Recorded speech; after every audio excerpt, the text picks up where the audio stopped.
So as it grows, as more and more capital comes in, as more and more capital gets allocated, does that diminish the return potential, or does it actually increase this kind of like idiosyncratic weakness that it kind of produces at a broader scale?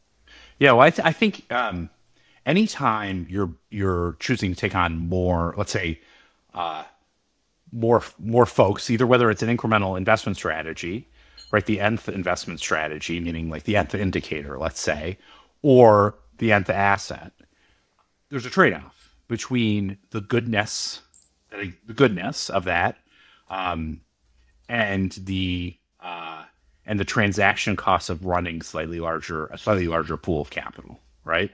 And so if you think about it, whether it's your 10 best investment strategies, let's say you're in a systematic investor, your 10 best, um, are probably pretty good. Then the question is, how good is your 11th relative to the ability to take on another $1 billion of assets and the transaction costs that come with it. And so I think a lot of these places are getting to the point where you're slowly but surely starting to get, is the 331st pod that comes into Millennium and the assets that can be managed as a function of that, is that really a good trade-off? Like, what is the alpha opportunity relative to the transaction costs?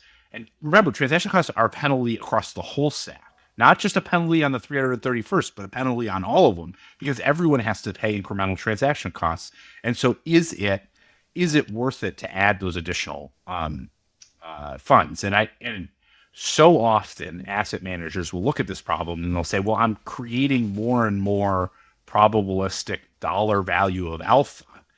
But the problem is that because alpha is always on a nice edge, right? You can easily tilt. Your transaction costs can start to rise at a time. It's the worst of all worlds. Your transaction costs are rising and your goodness is falling, right? And where exactly that point is very, very hard to know. So as a case of Millennium, like almost certainly the first 50 managers are worth it. And almost certainly managing $10 billion is worth it, right? That seems pretty compelling given their track record and what they've been able to do. But at 50 billion and 300 managers, hard to know. At 80 billion and 330 managers, I mean, even harder to know.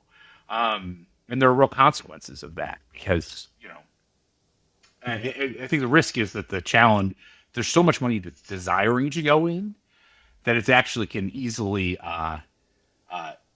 be an enemy unto itself, right?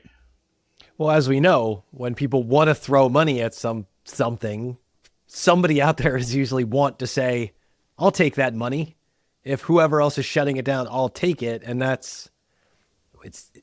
I correct? Are we kind of at that phase with some of these pod shops where there's Well, I just mean, more money seeking this type of stuff right now? And yeah, I mean, Ken Griffin was talking about it. He's basically like, right. people are just essentially pouring money into us, right? And the same thing with Millennium. Like, people are just desperate to give us money, and so as an asset manager, it's the rare asset manager, right, who will say in the face of capital flowing in, no, my edge is this strategy at this size, and I will not take your money. Right? Very, very, almost no asset managers say that, because the economic incentives are so much in favor of taking on the nth dollar of capital and essentially hoping that it'll work out for you. You know what I mean?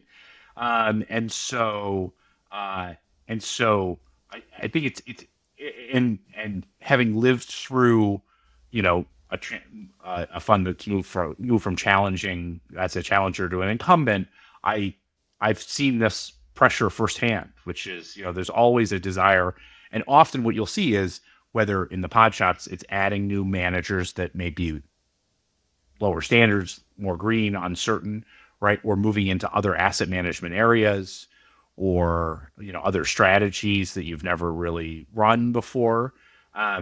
There's always that pressure to do that, and it really comes down to like